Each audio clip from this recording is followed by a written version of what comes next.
All right, so what we got here is a 2007 Nissan Murano 3.5 liter front wheel drive.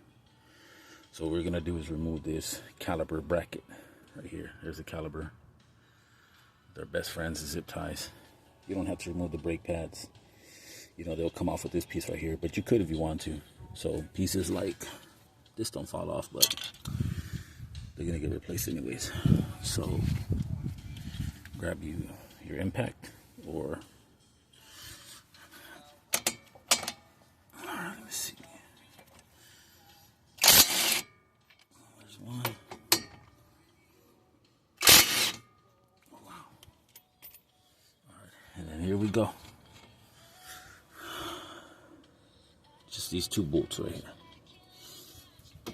And then, bam.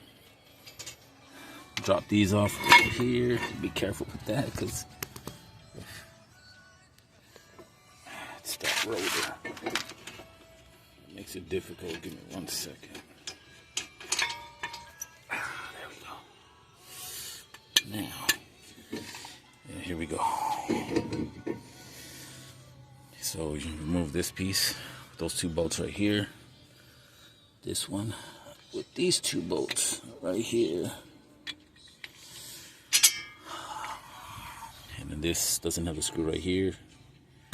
You pull this rotor right off. And that'll be how you remove your front passenger side rotor. So you can check in the previous videos and you'll see more or less how to do it, since there isn't any videos on this specific model or year. Okay, here we go.